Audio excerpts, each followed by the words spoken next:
Hotline विशेष hot talk में आज हम पहुंचे हैं हावड़ा, जहां हमारे साथ एक सुप्रसिद्ध समाज सेवी जिन्होंने आज के भारत के माध्यम से पूरे भारत में एक नई अलग जगाने की कोशिश की है, विक्रम सिंह गरेवाल हमारे साथ हॉटलाइन हॉट टॉक में सीधे गरेवाल जी हैं। उनसे जानना चाहेंगे कि देश में जिस तरह से हमेशा की तरह आप देख पाते होंगे कि हालात, चाहे कोसी की बात कर लें या कई जगह बाढ़ के हालात पूरे देश में पैदा हो जाते हैं और करोड़ों लोग बेघर हो जाते हैं, भूखमरी का शिकार हो जाते हैं। तमाम इन्होंने भारत सरकार को अपनी योजनाओं के बारे में बताया है, किस तरह से भारत सरकार और अधिक रूप से पूरे भारत में अपनी नई दिशा दे सकती है, एक नया आयाम दे सकती है। हमारे साथ गरेवाल साहब हैं, बहुत बहुत स्वागत है आपका। नमस्कार, मैं विक्रम सिंह बोल रहा हूँ।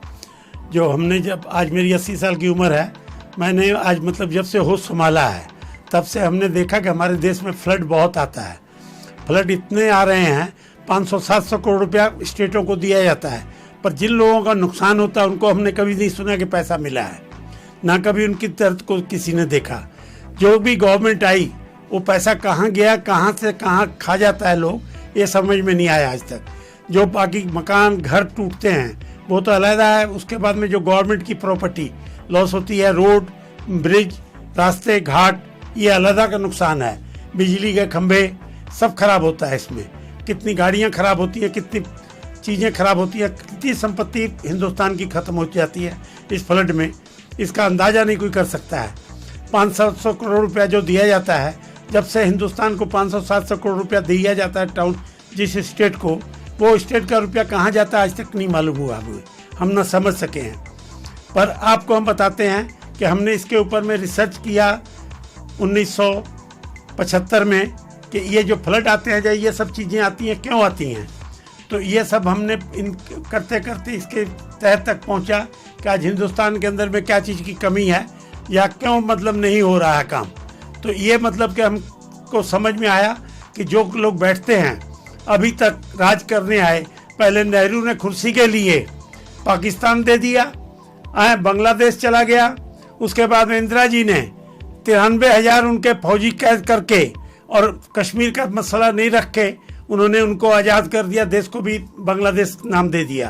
पर ये हर एक ने अपनी वाह कमाई, पर ही कभी हिंदुस्तान के लिए किसी ने ही नहीं सोचा। जो आया उसने भजाया, हिंदुस्तान को खाया, लूटा।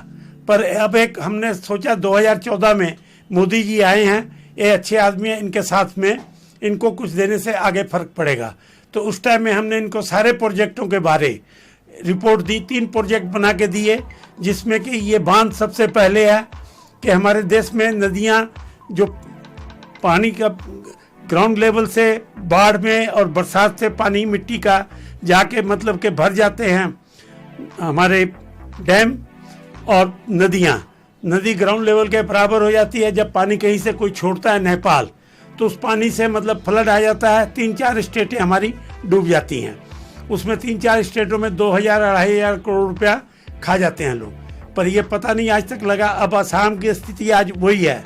असम से अभी बिहार में पानी आते देरी नहीं लगेगी, ना यूपी में, क्योंकि एक बार फ्लड कहीं भी आ जाए असम की तरफ में, नेपाल से पानी छूटा हुआ ब्रह्मपुत्र का पानी आने से ये क्या होता है कि ये 3-4 स्टेटें डूबती हैं। पर अब आदमी को सोचना चाहिए कि मोदी जी इतने आगे बढ़ के जो काम करते हैं, जो इनको हमने प्रोजेक्ट दिए हुए हैं, रोड के दिए हैं, प्रोजेक्ट के दिए हैं। आज हमारे 5,000 बांध हैं, 5,000 बांधों के ऊपर में 5,000 डैम हैं, हमारे डैमों के ऊपर में 5,000 पावर प्लांट हैं। पर उसमें कितने पावर प्लांट काम करते हैं, कितने नहीं करते हैं, ये इसका किसी को अंदाज़ा नहीं है। इनकी रिपोर्ट लेके देखी है कि जब से ये बांध बने हैं इनकी सफाई नहीं हुई, नदियों का खुदाई नहीं हुई। उसके बाद में ये करते कराते कि गंगा का पानी भी नीचे का लेवल कम होते जा रहा है, पानी का लेवल का ऊंचाई में आ गया, बड़े बड़े जहाज आने बंद हो गए, क्योंकि गंगा भी कटाई नहीं होती गंगा के अंदर। पर ये 18 सांसद लेके इन्होंने हल्दिया और खिदिरपुर पोर्ट को यदि साफ किया होता तो हिंदुस्तान के अंदर ये भारतीय जनता पार्टी बंगाल की इलेक्शन लड़ सकती थी अच्छी तरह। पर इन्होंने कोई काम ही नहीं किया, इसलिए लड़ाई अच्छी नहीं हुई। दूसरी बात कि अब आगे दिया, इनको रोड के मैप दिए हुए हमने और स्कूल कॉलेज के बारे दिया हुआ है इनके ऊपर में 12 करोड़ आदमियों की नौकरी का सवाल है। और बॉर्डर LOC के ऊपर का भी हमने इनको प्रपोजल दी हुई है कि LOC के ऊपर में जो हमें आंख चाइना दिखाता है या पाकिस्तान या बांग्लादेश हम लोग आज़ाद किया वो भी आंख दिखलाता है। तो ये आंख दिखलाने का मतलब है कि हमारे जो रिटायर्ड फौजी हैं जिन्होंने पेंशन लेते हैं उनको यदि LOC की ज़मीनें दी जाए, अलॉट की जाए, और उनको जब तक वो जिंदा हैं तब तक उनको वो ज़मीन के मालिक रहेंगे। जिस दिन वो चले गए, चाहे शहीद हो गए या कुछ हो गए, तो उनको मतलब कि वो ज़मीन छोड़नी पड़ेगी, उनको दूसरे आदमी को वहाँ पर जगह दी जाएगी। किसी की भी भपौती बन के जगह नहीं रह सकती है। ये हमारा प्रपोजल ये दिया हुआ है, जो कि अभी बांधों को लेके ये मोदी जी हमेशा चिल्लाते हैं कि पानी की समस्या इतनी है कि यदि हम नदियों को 30 फुट डीप कर देते हैं और 20 फुट की दीवार खड़ी कर देते हैं नदियों के बांध बगल में, और बांध के दोनों साइड रोड भी बन सकता है हमारा लंबा, और निकट रास्ते हो जाएंगे, सब शॉर्टकटिंग में रास्ते भी बन जाएंगे। और जो हमारे देश के अंदर के हालात हैं पानी इतना स्टॉक रहेगा, सिंचाई से करके ख़त्म नहीं होगा। और यहाँ पे जो 5000 बांध के ऊपर 2 बांध हमने बोले हैं आगे बनाइए, हट के 10-10, 15-15 किलोमीटर का फर्क डाल के बांध बना दीजिए। वो एक 75%, 160% का पानी का स्टॉक कीजिए। 30 फुट की ये कीजिए, नदियों को जितनी नदियाँ चौड़ी हैं उतनी चौड़ी नदी को ही 30 फुट डीप करके 20 फुट का दीवार साइज में बाउंड्री बना दीजिए मिट्टी की, जो कि नहरें बन जाएंगी। नहरों से पानी की सिंचाई होगी ऑल इंडिया में, कहीं भी जा सकता है पानी, चाहे पाइपलाइन से भिजवाया जाए तो भी चला जाएगा। कि सूखा देश हम लोगों का कोई भी प्रदेश सूखा नहीं रहेगा, न सूखे की कभी मार होगी, और कभी ना पानी से कोई मार होगी, ना कभी फ्लड आएगा। ये चीज़ों के ऊपर में हमने पूरी रिसर्च किया हुआ है। यदि इस बात को चैलेंज है हमारा कि ये काम को शुरू करें तो 30,000 हमारे पावर प्लांट बन जाएंगे। ये 15,000 बांध बनेंगे तो 2 पावर प्लांट हर एक बांध के ऊपर बन चलेगा।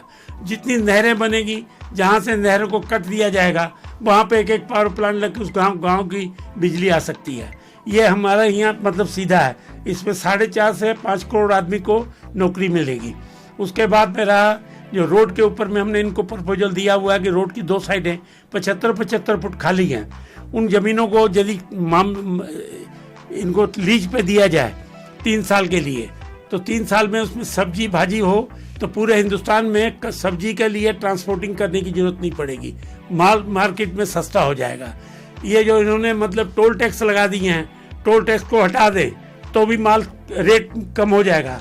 उसके बदली 2 रुपये डीजल के ऊपर में, पेट्रोल के ऊपर में दाम बढ़ा दें।